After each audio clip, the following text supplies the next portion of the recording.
ने एक डंडा उठाया और गधे को मारने ही वाला था कि अचानक उसके हाथ रुक गए। आखिर क्यों? आखिर क्यों?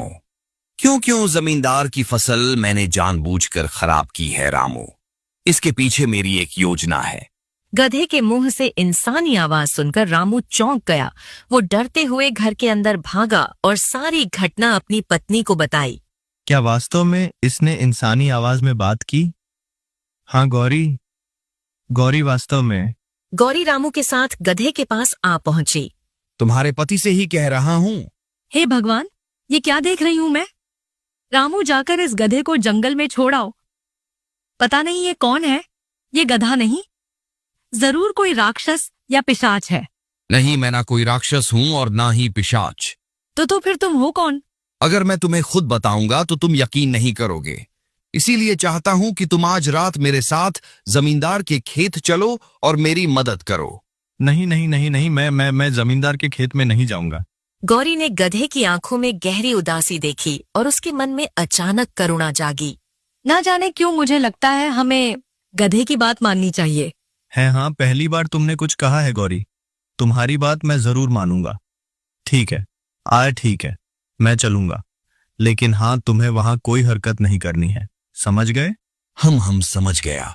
चिंता मत करो, बस वही करना जो मैं कहूंगा। चलो। आधी रात को रामू गधे को लेकर चुपके से जमींदार के खेत पहुंचा। खेत की रखवाली कर रहा नौकर उसे देखकर चौंक गया। अरे तू यह गधा यहाँ लेकर क्यों आ गया? हाँ, यह गधा अब कुछ नहीं करेगा। मैं साथ में हूं ना। अगर इसने जरा सी भी हरकत की तो मैं इसका ऐसा बुरा हाल करूंगा कि हाँ, खेत की सारी बर्बादी मैं रात भर में ठीक कर दूंगा। ठीक है। नौकर मुस्कुराया और सिर हिलाते हुए वहां से चला गया। हाँ, अब बताओ क्या करना है? जमींदार की हवेली जाओ और वहां चुपके से नजर रखो। तुम्हें शायद कोई अजनबी दिखाई देगा। उसकी और जमींदार की बातें ध्यान से सुनना। रामू दबे पांव हवेली पहुंचा और छुपकर देखने लगा।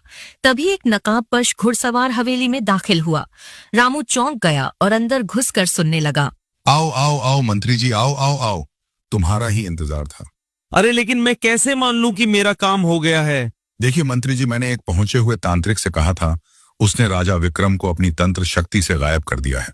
अब वो कभी महल नहीं लौटेगा। हाँ, लेकिन अगर राजा विक्रम 1 महीने में वापस आ गया तो फिर तो मेरी सारी योजना पर पानी फिर जाएगा ना। चिंता मत करो, तांत्रिक ने मुझे एक विचित्र पत्थर दिया है। जब तक वह पत्थर मेरे खेत में गड़ा है, राजा विक्रम कभी लौट कर नहीं आएगा और मेरे खेत में कोई गांव वाला आने की हिम्मत भी नहीं करेगा। हाँ, ये सुनकर मंत्री का चेहरा खिल उठा। हाँ, मुझे तुमसे यही उम्मीद थी। पर याद है ना, जब मैं राजा बनूंगा तो तुम्हें ऊंचा पद और जमींदारी दे दूंगा। हाँ, यही हमारे सौदेबाजी थे। यह सुनकर मंत्री दोबारा नकाब पहनकर घोड़े पर बैठा और हवेली से चला गया। रामू यह सब देखकर और सुनकर दंग रह गया। हवेली में सब सुनने के बाद रामू दबे पांव खेत में लौटा। वहां गधा उसका इंतजार कर रहा था। गधे भाई, मैंने सब कुछ सुन लिया। जमींदार और मंत्री दोनों राजा विक्रम के खिलाफ षड्यंत्र कर रहे हैं।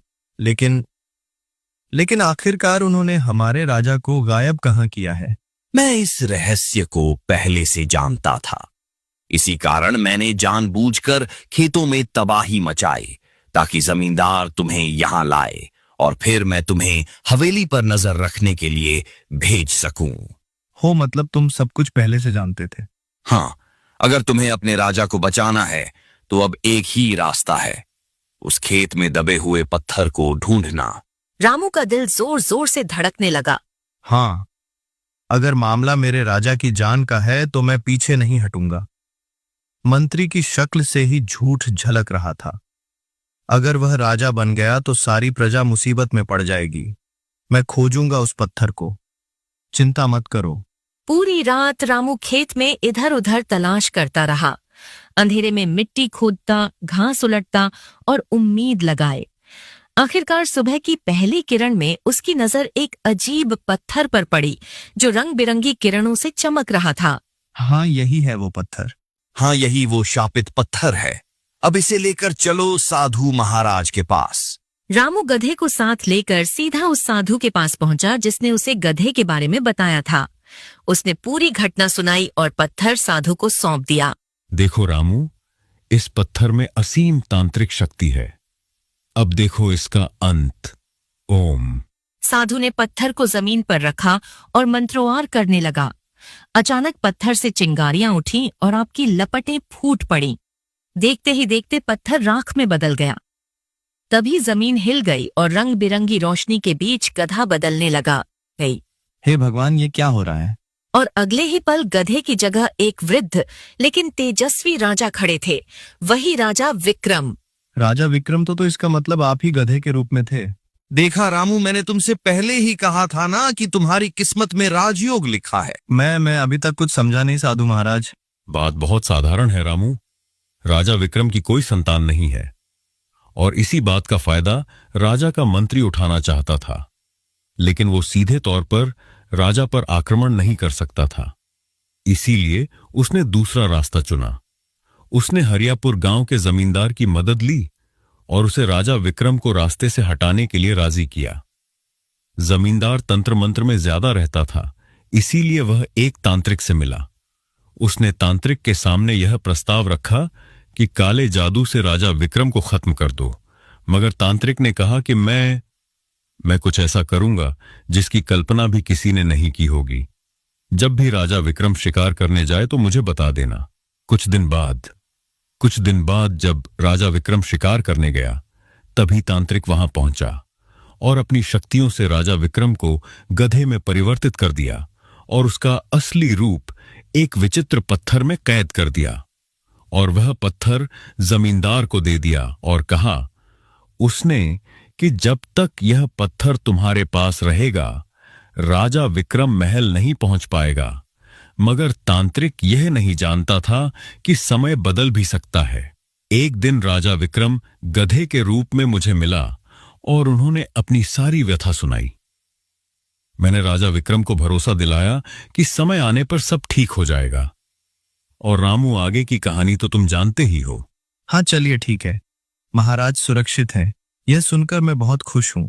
और रामू, मेरी कोई संतान नहीं है।